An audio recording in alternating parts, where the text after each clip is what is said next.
Yo, yo, yo, what's going on? Summer del Piso back once again with yet another episode of Perusing the News.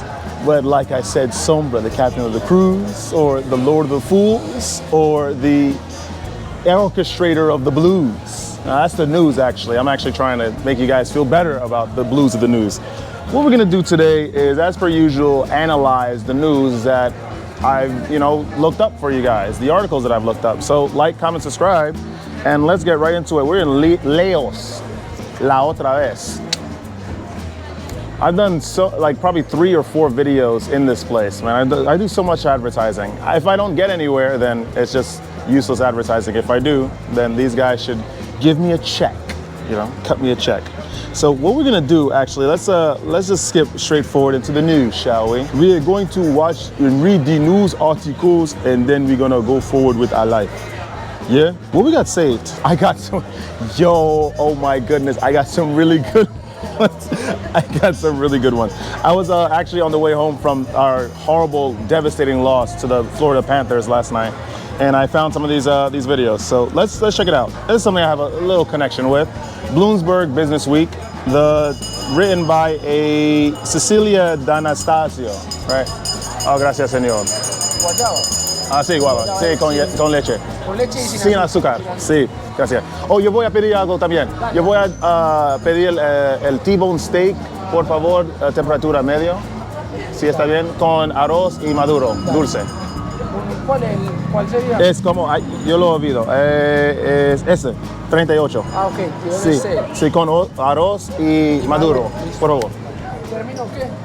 Termino medio, por favor. ¿Y puedo tener un vaso de agua también? Gracias. All right, so check this out. So this is interesting. It's not anything super profound as I usually talk about in the Peruse the News, but it's something interesting nonetheless. U.S. malls avoid death spiral with help of Japanese video arcades. So I'm gonna be completely honest. We already know from, I think, early 2012 or 2013. We already know from early 2012, 2015 or something like that. Malls were just a dying thing.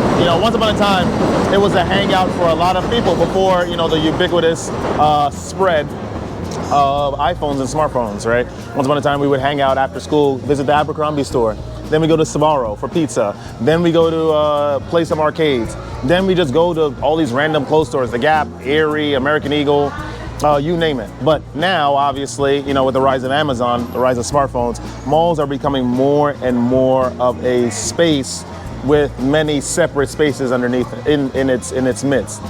Oh, gracias, señor. Eres amigable.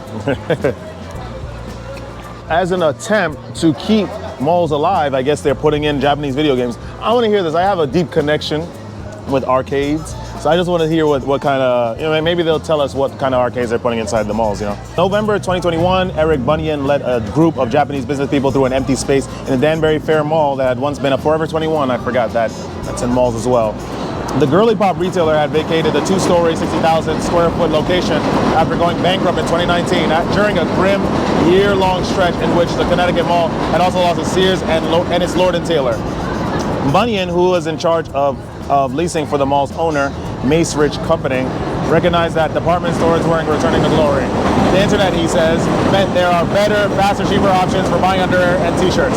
Like I said, Amazon, like I said, eBay, like I said, there's all these various sources now. Alibaba, AliExpress, right? They got Shine, they got Temu, right? They have all these various stores online that offer it for a fraction of the price as they would in malls. And they don't have to actually pay employees to facilitate that sales. It's crazy. The thing is, too, I want to also talk about maybe malls are just lowering in sales, of course, not just because of Amazon and various e-commerce websites getting popular, but also the location. Like, what goes down in Connecticut?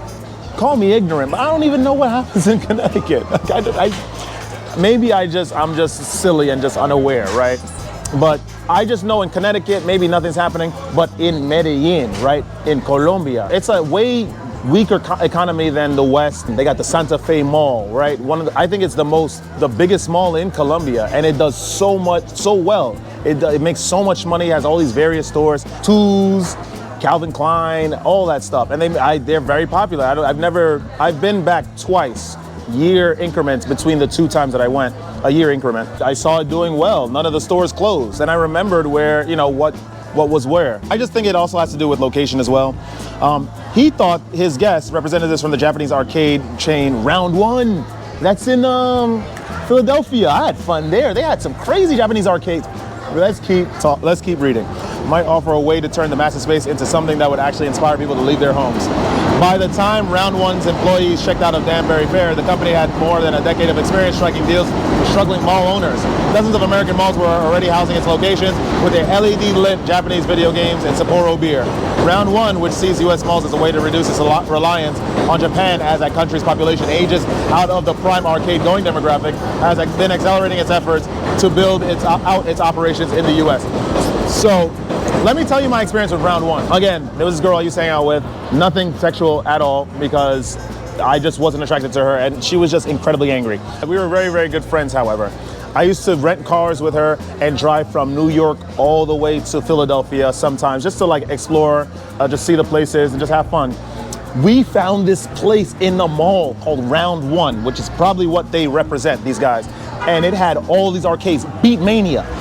There's no arcade place that I've seen, not even Columbia has Beat Mania. Dance Dance Revolution, the most updated one. In the Groove, they had some Japanese game that had various mini games that you compete with other people in. Tekken, Capcom vs. SNK, Marvel vs. Capcom 2. The thing is that there weren't a lot of people in Round One. Maybe we went since it was during the week, obviously people had work, people were in school, so you wouldn't have seen that many people.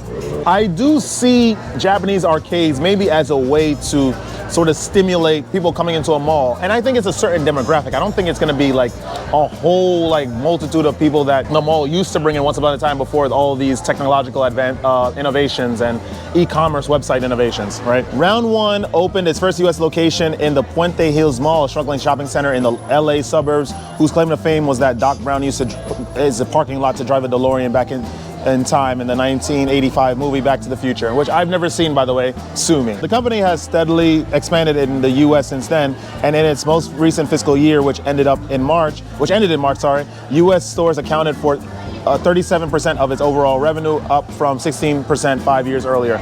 So the thing is, though, I'm gonna tell you the crazy secret about e-commerce places, right? E-commerce websites versus the malls. Prices are constantly switching and adjusting. We have places on like Amazon, like AliExpress, that offer a lot of goods for cheaper prices. If you go to the malls at some spots, some locations, they actually offer those same things at a much steeper discount because they know that, they're going against these big guys. Of course, that's not for every single item, but if you did a little bit of groundwork, say, you needed a group of Hanes shirts, Hanes white t-shirts. And then you looked on Amazon, you saw the price on Amazon is X amount. You look on eBay, the price is Y. If you go on AliExpress, the price is G, right? If you go to if you make a call to your mall or the various stores in the mall that maybe carry with those things, you can probably get them at a discount. They'll ask them about the prices for these things. They'll tell you. Seriously, you have to just do the work. I think we've allowed these companies, right, Amazon and so on and so forth, these e-commerce companies, to come in and take a lot of the market share with lower prices. And then once they've knocked all these guys out of the market and established a monopolistic vantage point, then they start increasing the price and inflating the price little by little. This is natural. This is business 101. And the more that we give into these various companies, like Grubhub, the food delivery service, go directly to use Grubhub. What I use Grubhub for is a sort of yellow pages, right? Okay, I want Thai food. I'm gonna look at Grubhub to find Thai food. I'm gonna find the restaurant number on Grubhub and then call them directly and make the order there. Amazon, I find out the goods that I want, find out the price that they have on Amazon, right? And then the shopping centers that's close to me, I give them a call and then find out if they have that same item and then ask them if they have it for, whatever price. We have to be less comfortable with these big corporations that don't care about us coming into the ecosystem, charging little prices to knock all the little guys out. And then once they do that, establish a monopoly, right? And charge us crazy prices. We have to be more diligent, you guys. Round One, it seems like they got a history, right, of coming into or helping struggling malls and businesses and reinvigorating them. I am all for it. I am all for it. I think we need a round one here in New York. I don't think we have a round one here in New York. I think round one and Dave & Buster's, which is a very popular arcade restaurant family going place, needs to do a collaboration with round one, get some Beat Mania. I'm a big fan of rhythm games, and I think a lot of other people may be as well. Or they'll become that way when they see those pretty arcades and flashing LED lights. Let's go, be smart. Let's go, round one. Collab with Dave & Buster's. So that's it for that article. We got something that might ruffle your guys' feathers, assuming you're not on semen retention, right? Let's get into it. Dazed and, I think it's the Dazed and Confused magazine, or just Dazed. Maybe it's a subsidiary of Dazed and Confused. Anyway, it's written by Ella Glover. Name of the article, guys, bear with me, I hope you're ready. Why are so many young men using Viagra?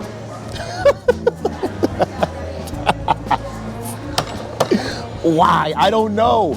I can't answer that question. I've never had sexual issues at all in my life. Obviously, much more recently because I've been on semen retention. So I'm not gonna have sexual issues anytime soon. Gracias. Gracias, amigo. Okay, I'm gonna tell you about something. When I went to Colombia, right, there's a lot of guys, right, that I heard using all these sexual drugs like Viagra, something called the honey pack, you know, Blue Chew, right? There's a prevalence of these drugs on the market that a lot of young men are using. In this passport bro movement, which I, look at because I like seeing these guys, I like seeing travel, I like seeing locations that are different from my own in the background, and just seeing how, various YouTubers interact with those locations. We got young people, I'm gonna say some names. We got, I think Black Man Travels, right? Black Man Travels. He said on one occasion that he was supposed to hang out with a friend and go see two girls, but the friend ditched on him, so the two girls still wanted to meet up, and he figured that he was gonna have easy sexual access to the two girls, but he needed to be ready. So what did he do? He said, there's two women, I guess I need to pop 2 Viagra, and he took 2 Viagra pills before the encounter, before even seeing the women, right? We got another one, Austin Holloman. He seems like a very charming guy, but he uses sexual drugs very consistently on it all the time. And he preaches, this guy is like in his mid-20s. What the heck? This is crazy. This is crazy. Why are we using, I don't think any man should be using sexual drugs. If you're not on semen retention, that's your life. But please do not be getting it, don't get into that habit. I'm sure it's a very, very dangerous habit with a whole bunch of side effects, right? You are urging the body to do what it's not supposed to do. Let's read this. London-based Dan, 28 years old, began using Viagra when he started sleeping with men back in university. I have nothing against gay people, but it seems like he's 28 now. He got bored with women, and then I guess he started using Viagra when he started to sleep with men. I mean, if he had to use a sexual drug to get it up, maybe that's an indication that maybe you're straight, maybe you're a heterosexual male. I felt a lot of pressure to be confident with men because I was inexperienced and nervous, which would have made it harder to enjoy, he tells Dazed. Due to being on antidepressants, Dan had trouble maintaining an erection, a common side of antidepressants. I want to talk on that too. So he decided to speak to his GP. Oh, gracias, señor. ¿Puedo tener otra vaso de agua? Señor, ¿puedo tener una otra vaso de agua, por favor? He advised me to buy online instead of through a private prescription as it would be cheaper. He says it felt a little awkward for an NHS doctor, remember National Health Service, that's in England, to tell me not to go through proper channels through a prescription and pharmacy. But it saved me a fair amount of money, so he bought the pills from an American website, gave them a try. So I know the modern world is crazy. Men are probably getting rejected left and right. There's a need to be validated by your social group. There's a need to get stronger at the gym. There's a need to always be at 100%, 24 hours a day, 7 days a week when you live in your various metropolises. So I know that naturally, most people can't keep up with that. So they go to 5 Hour Energy, they go to Red Bull, and then they go to these various drugs to give them energy, right? And then of course, some people have chronic depression or depression, whatever it may be, and they take drugs for that too. But all these things have side effects on the reproductive system. Remember, the reproductive system is the most prioritized system of the body. Anything you do, right? Emotional distress, stress from the environmental factors, right? Radiation, that's going first to the sperms, right? and then everything else. That's another reason, if you're gonna go on semen retention for women, that's your choice. I don't think that's beneficial at all to actual advancement spiritually or mentally or anything, but you can do that. Semen retention definitely helps with these sexual issues, and of course, staying away from adult film content. Please, staying away from drugs. What is going on? I never had to take sexual enhancement drugs in my life. This is insane. The amount of people that I've met in Colombia that use these drugs are actually a very, very large amount. Let's keep going. While Dan says Viagra is useful for maintaining an erection, it doesn't actually make it easier to reach orgasm, which is a result of a combination of physical and mental stimulation, which Viagra doesn't necessarily offer. In fact, Dan's experiences with Viagra were more bad than good. On a couple of occasions, I had a bad reaction to it, including once during sex, he tells Days. It gave me a flushed face, made me overheat and sweat more, raised my pulse to uncomfortable highs, and increased breathlessness, right? When Dan is talking about those feelings of breathlessness, it's not talking about like, you know, oh, I seen someone that I like, oh, that person took my breath away. No, it's because Viagra, these drugs that are supposed to be sexual enhancement drugs, basically accelerates the flow of the body, throwing it into a sort of shock. That's why they have all these side effects like that. I know, listen, I think that the reason behind this thing is that we think that our sexual organs as men are so important to us, right? We think that if we can't deliver sexually, then our woman is gonna go leave us, or this person's gonna go leave us if you are, you know, not heterosexual. And, you know, life is gonna be downright unbearable because that person that used to mean so much to us. But in reality, if you can't because you can't lay down pipe or whatever the youngins are calling it correctly, and they leave you, that's perfect. I think that's a blessing because you know that person was just in it to be in the bedroom with you and nothing, you know, emotional or nothing really substantial. That's, you know, for a relationship. Whoa. Now we get into some deep territory, right? Research shows that impotence is on the rise globally.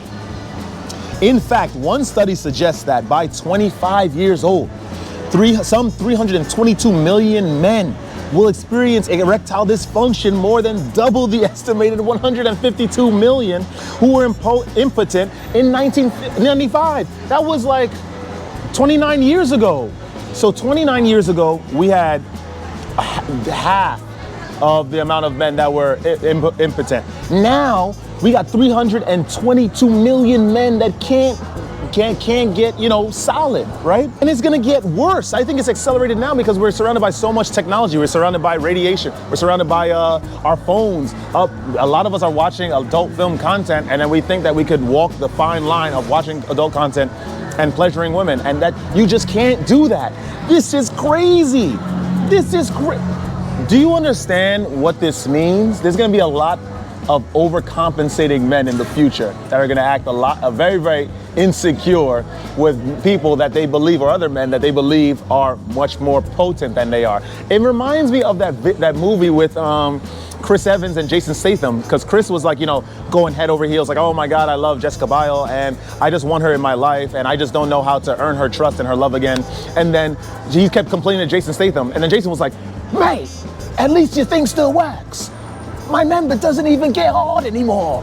This is reality for a lot of men. This is crazy. I just can't believe this. Look at this. There are several possible reasons for this. One is long-term computer use, which was linked to a rise in erectile dysfunction in a study of 200,000. ¿Cómo vas? Oh, gracias para. I just got a phone number.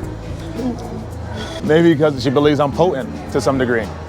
But this is crazy. Let's check it out. In a study of 200,000 men published earlier this year, and the overconsumption of pornography has often been associated with impotence, while other research has found that poor mental health, particularly stress, is a large factor in ED for young men. Hello, I told you guys this. The first system that is compromised when you are in danger of stress, radiation, or anything is the reproductive system. I said this in my video already. Well, I don't think I spoke about semen retention and the reproductive system.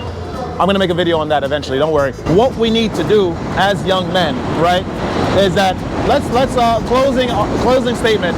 We need to not turn towards Viagra, please. Turn away from Viagra. We need to Find better ways to deal with the stressors that are in our life, whether it be, oh, someone bumped into me on the train. Oh, this guy intimidates me all the time at work. Oh, I like this girl at work and I just can't get her because this other guy just seems to be just much more charming than I am. And I can't get in. I can't find any in with her. We need to also, as young men, speaking to you, get on semen retention, become celibate, right? When you are celibate, right, you are not having these issues, and then you are feeling you're not going to be impotent for one, you're not going to have ED for two, and three, you're just going to have a overall wellness, right, feeling of well-being, and you're not going to feel like you need to impress women or you need to perform well, because you ain't going to be performing if you're doing semen retention in earnest correctly. Let's get this. Why are we taking drugs, young men? Stay away from this stuff. Please stay away from sex, drugs. Stay away from drugs. Please, please. Please. This one is good too. Also from the Days magazine. I like this, right? This is the next article, final article of this Peruse the News with your captain of the cruise right here. From Dazed Again by Serena Smith. Serena Smith, I don't know who that is. I'm saying Serena Smith as if it's someone that you guys know. Title of the article is, it's all, with British stuff. It's all having to do with England. The British government wants to ban rip-off degrees. I agree. I think that the change, first of all, of course there are some degrees that perhaps don't necessarily need to be studied in school and paid for because they're not going to really yield that much of a financial reward, or there are not many jobs for it, right? But let's just see what this article has to say. We're going to continue. So,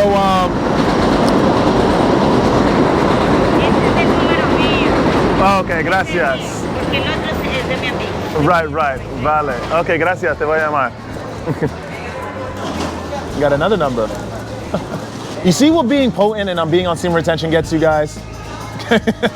But I'm most likely not gonna call because it's just, I'm focusing, hello, I'm trying to get the heck out of this country. Let's continue. So Rishi Sunak, which is the new Prime Minister of England, has promised to scrap rip-off degrees and replace them with 100,000 high-skilled apprenticeships if he wins the general election.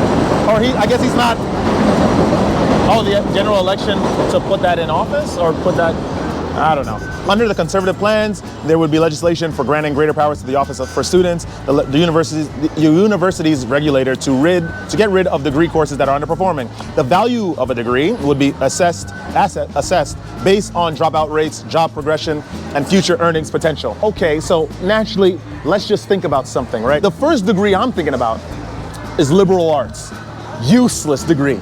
I also think that business administration will fall under that too because it's business, but just not with any particular focus, which is dangerous as well. And of course, I am lending to the statistic of groups of individuals that have graduated with the degree and with no job, at least no job that's pertaining to business, right? This is the reality of things. I think Rishi is correct. I believe that a lot of these colleges have like these useless degrees, right?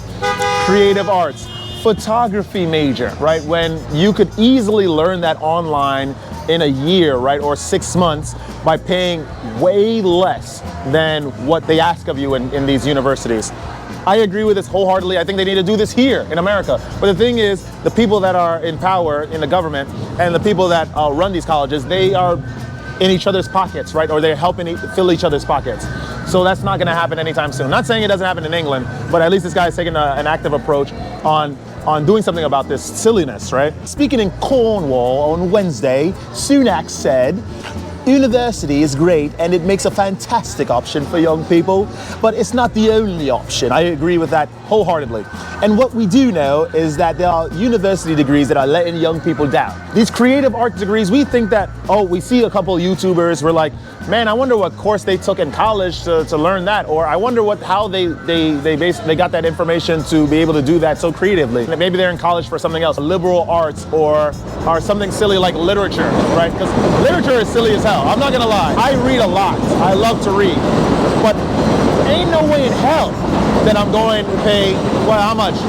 They're asking like 50,000 a semester or 40,000 depending on where you go, a semester to learn about Dante, Virgil, Homer, right? I'm not gonna go pay all that money to learn about these guys. I'm gonna do that on my free time for free.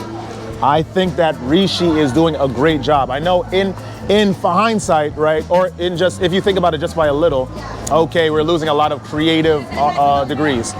But this is fine. A lot of that stuff could definitely be offered. It's not like they're going to be done away with completely.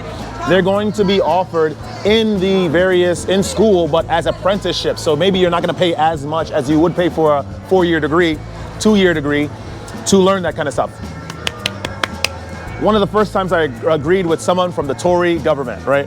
That's not true. I am a Brexit person as well. I think that just the way that, you know, the EU does things, right? And with their laws, I think that every country needs to get away from that place. But, you know, one of my sister's friends, we had a strong debate about the validity and the necessity of the EU, and especially one regarding a recent law that came into place or in effect recently, where they're saying that if you are a corporation that has their home base in one of the member countries in the EU, and you are outsourcing your work to another country, say Bangladesh, say like India or something, they have to be paid the minimum wage of that home country of that corporation. That's great. That's very, very wonderful. I don't think we need the EU to enforce things like that, but I think that's a very, very good precedent being set by a government that sort of is tyrannical in some degree. Let's continue. Good stat. Unemployment rates are highest among creative arts graduates. 6.5% are unemployed compared to the average 5.9%. By the way, when they talk about unemployment, they talk about people that have filed for unemployment. We're not talking about the people that just sort of gave up after trying to work for various advertisement corporations, arts companies at all. Earning potential is also low among creative graduates. Research from the Institute for Fiscal Studies found that creative arts degrees cost the taxpayer 30% more than engineering degrees. 30% more. We have a whole abundance of individuals that are not getting into STEM degrees, science, technology, engineering, and medicine, right? We got a whole bunch of people that are not going towards there because they are idolizing these silly YouTubers with Sombra del Piso in their name that's yelling about all these random news articles instead of actually doing something that will propagate society in a very, very positive, innovative, and effective, ergonomic way. This is the problem. I think that more people need to be a little bit more logical minded, a little bit more grounded, and study these things. These are very, very important, for sure. I didn't study one of the STEM degrees or STEM majors, but I did study business, and I think that I have a very, very open mind, and I wouldn't mind working in any of those fields and industries anyway, right? I have the aptitude to learning. If I could help, I'll help. In January 2022, a consultation was launched by the Office for Students to look at new minimum acceptable standards for degrees in a bid to tackle poor quality courses. Yes, very, very good. For each undergraduate degree, universities are expected to have 80% of the students continuing into the second year of the course, 75% completing their qualification, and 60% going into professional employment or further study after graduation. This is so good. They have organizations that make sure that degrees that kids are paying and spending all this time finishing are not useless. This is so great. I wish we had something like that here in the States, man. Or maybe just an organization that actually actively helps people get hired after studying proper degrees. I think that would be really good. I like this article. I like what Rishi Sunak is doing and proposing. His metric is a little strict, especially on the employment end. The heads of those various departments that want to that have vested interest in keeping those degrees alive, because if those degrees are gone, their jobs are gone along with it. So they'll have to actually take a proactive approach in helping people get hired, which is very, very, very good. I wish we had something like that here in the States. So with that being said, that is all I have to say for this Peruse the News session today. If you enjoyed that, like, comment, subscribe, share the video with some peers as per usual. Don't let this place get you down.